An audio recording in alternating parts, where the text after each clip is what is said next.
Hello दोस्तों, job for you में आपका स्वागत है। आज की वीडियो में बात करने वाले हैं RRC railway apprentice Hubli new vacancy 2023 के बारे में। तो इसमें टोटल पोस्ट कितना होने वाला है, इसके लिए एज क्राइटेरिया कितना रखा गया है, इसके लिए आपको क्वालिफिकेशन कितना रखा गया है, इसके लिए आपको सिलेक्शन किस तरह से आपको किया जाएगा, सभी चीज के बारे में इस वीडियो में बात करने वाले हैं। तो अब चलते हैं अपने बोर्ड स्क्रीन पे। तो सबसे पहले से बात कर लेते हैं टोटल पोस्ट के। तो टोटल पोस्ट आपको 904 पोस्ट निकला हुआ है इसमें। अब बात कर लेते हैं हम अप्लाई डेट के बारे में। तो अप्लाई डेट के बारे में बात कर लेते हैं। तो फॉर्म फिलअप होना स्टार्ट हो गया है, आपको 3 जुलाई से फॉर्म फिलअप होना स्टार्ट हो गया है और लास्ट डेट आपको 2 अगस्त रखा गया है। अब बात कर लेते हैं फी के बारे में। तो आपको जनरल ओबीसी के लिए आपको मात्र 100 रुपया फी रखा गया है और female candidate SC ST PWD और ईडब्ल्यूएस के लिए आपको मात्र 0 रुपया फी रखा गया है, मतलब कि आपको 1 भी रुपया फी नहीं रखा गया है। अब बात कर लेते हैं हम एज लिमिट के बारे में कि एज लिमिट आपको कब से काउंट किया जाएगा। तो एज लिमिट आपको 3 अगस्त 2023 से आपको एज लिमिट काउंट किया जाएगा। मिनिमम एज आपको 15 साल और मैक्सिमम एज आपको 24 साल जनरल कैटेगरी वाले के लिए। ओबीसी के लिए आपको 3 साल का रिलैक्सेशन मिल जाता है, एससी एसटी के लिए आपको 5 साल का रिलैक्सेशन मिल जाता है और आपको पीडब्ल्यूडी के लिए आपको 10 साल का रिलैक्सेशन मिल जाता है। तो आप देख लीजिए 15 से लेकर 24 था जनरल के, तो 24 और 3 आपको 27 साल हो जाएगा मैक्सिमम एज ओबीसी के लिए और एससी एसटी का आपको 24 और 5 आपको 29 साल हो जाएगा। अब बात करते हैं क्वालिफिकेशन के। तो क्वालिफिकेशन आपको 10th पास प्लस आपको आईटीआई रखा गया है। रिलेटेड ट्रेड से आप आईटीआई मतलब कि जिस ट्रेड से आप वैकेंसी फॉर्म भरना चाहते हैं उस ट्रेड से आपको आईटीआई होना चाहिए। आपको एनसीबीटी या एससीबीटी से आपको पास आउट होना चाहिए आपको आईटीआई। अब बात कर लेते हैं सैलरी के बारे में। तो इसके लिए आपको सैलरी जो है 8,000 से रुपया लेकर के आपको 12,000 रुपये तक आपको सैलरी दिया जाएगा। इसी में आपको अलग से रहना खाना सभी चीज मेंटेनेंस आपको इसी में करना रहता है, अलग से रहना रहता है। आप लोग 2-3 दोस्त आप लोग आपस में मिलकर रह लीजिएगा और आपको खाली समय मिलेगा तो आप इसमें ड्यूटी होता है आपको 10 से 1 ड्यूटी होता है, उसके बाद लंच होता है, उसके बाद आपको 2 से 4 आपको ड्यूटी होता है। तो उसके जो खाली समय के दरमियान जितने भी आप लोग रहेंगे सब आपस में मन लगेगा, आप लोग अच्छी से आप पढ़ाई करिएगा, अच्छी से आप तैयारी कर सकते हैं खाली समय में। अब बात कर लेते हैं इसमें जो वैकेंसी है तो आपको नो एग्जाम होगा, इसमें एग्जाम नहीं होने वाला है, ये सीधी वैकेंसी है। तो अब बात कर लेते हैं सिलेक्शन प्रोसेस के। तो आपको सिलेक्शन किस आधार पर आपको होगा। तो सिलेक्शन जो आपको होगा आपको मैट्रिक में जो है आपका मतलब कि आपका कितना है 60% है और आपको तो 60% का आपको 50% निकाल दिया तो आपको मतलब कि 30% हो गया मैट्रिक में और आईटीआई में आपको मतलब कि 80% है तो उसका 50% कितना हो गया आपको 40% हो गया। तो दोनों को मिला करके आपको कितना हो गया 70%।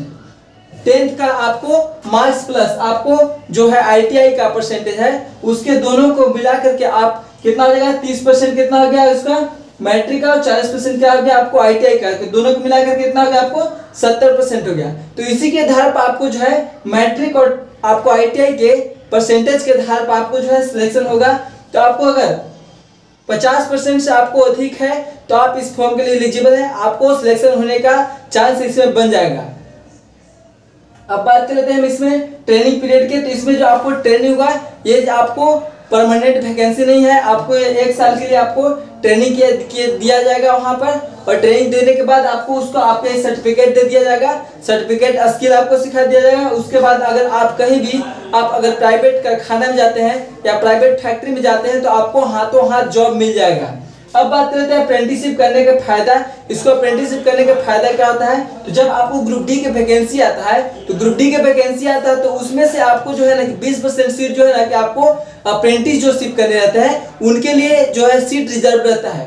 और ऐसा नहीं कि आप प्राइवेट सेक्टर से किए तो उसके लिए रिजर्व रहता है, नहीं, ओनली फॉर आपको सरकारी से आपको प्राइवेट के अप्रेंटिस किए होंगे तो उन्हीं के लिए आपको इसमें सीट रिजर्व रहता है। यानी कि मान लीजिए कि आपको वैकेंसी 50,000 आता है तो 50,000 आता है तो 50,000 के 20% कितना हो जाएगा 10,000 होगा।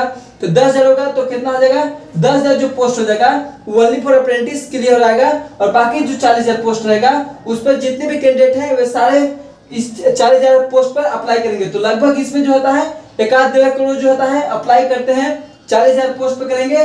आपको 1 से 1.5 लाख जो है पोस्ट पर जो अप्लाई करेंगे 10,000 पोस्ट पर 1 से 1.5 लाख कैंडिडेट अप्लाई करेंगे। तो इसमें देखिए मान लीजिए कि जो 40,000 पोस्ट है इसमें कट ऑफ आपको मान लीजिए 70 जाता है, 70 कट ऑफ जाता है तो आपको जो है अप्रेंटिस वाला के आपको 50 ही कट ऑफ जाता है। पिछला वैकेंसी जो 2019 में आया था तो उसमें 50-55 पर आपको अप्रेंटिसशिप वाला के आपको रिजल्ट हो गया था। अब बात कर लेते हैं इसमें वैकेंसी डिटेल्स बात कर लेते हैं कि आपको वैकेंसी डिटेल्स में बात कर लेते हैं तो डिवीजन वाइज आपको वैकेंसी निकला हुआ है। देख लीजिए यहाँ पर आपको हुबली में आपको कितना है 237 पोस्ट है। यहाँ पर carrier and repair workshop Hubli में आपको कितना है 217 पोस्ट है। बेंगलोर में आपको कितना है 230 पोस्ट है। मैसूर में आपको कितना है 177 पोस्ट है। और सेंट्रल वर्कशॉप मैसूर में आपको कितना है टोटल 43 पोस्ट है। तो टोटल पूरा कितना हो गया 904 पोस्ट हो गया टोटल। अब बात करें ट्रेड में कि आपको ट्रेड में आते हो किस ट्रेड में आपको कितना वैकेंसी है। तो जो डिवीजन वाइज है तो डिवीजन वाइज में अलग अलग डिवीजन है तो अलग अलग डिवीजन में जो है अलग अलग ट्रेड का वैकेंसी निकला हुआ है। तो देख लीजिए फीटर में आपको कितना है टोटल फीटर का है अलग अलग डिवीजन में। तो सभी डिवीजन को मिला करके फीटर वाले के लिए 300 कितना है 90 पोस्ट है। और यहाँ पर वेल्डर के लिए कितना है 55 पोस्ट है। यहाँ पर इलेक्ट्रीशियन के कितना है 248 पोस्ट है। यहाँ पर कारपेंटर कितना है 11 पोस्ट है। यहाँ पर पेंटर कितना है 18 पोस्ट है। मैकेनिस्ट की कितना है 13 पोस्ट है। यहाँ पर टर्नर कितना है 13 पोस्ट है। यहाँ पर PASSA आपको 138 पोस्ट है। स्टेनोग्राफर के यहाँ पर 2 पोस्ट है। और यहाँ पर क्या है refrigerator and air conditioner mechanic के आपको 16 पोस्ट है। तो आपको ये जो है क्या है अलग अलग डिवीजन में आपको अलग अलग ट्रेड से वैकेंसी है। तो मतलब कि हम सभी डिवीजन में कितना फीटर का पोस्ट है कितना वेल्डर का पोस्ट है ये हम बता दिए। तो आप वीडियो के डिस्क्रिप्शन में आपको नोटिफिकेशन के लिंक दे दिया जाएगा, वहां से आप कैटेगरी वाइज और आपको किस डिवीजन में कितना ट्रेड है किस ट्रेड में कितना पोस्ट है उसको आप देख लीजिएगा। और आपको कोई सवाल पूछना होगा तो आप कमेंट के माध्यम से सवाल पूछ सकते हैं। और चैनल को जो सब्सक्राइब कर दीजिएगा और बेल आइकन की घंटी दबा दीजिएगा जिससे वीडियो के सारे नोटिफिकेशन आपको सबसे पहले मिले। Thank you for watching this video. मिलते हैं अगले वीडियो में।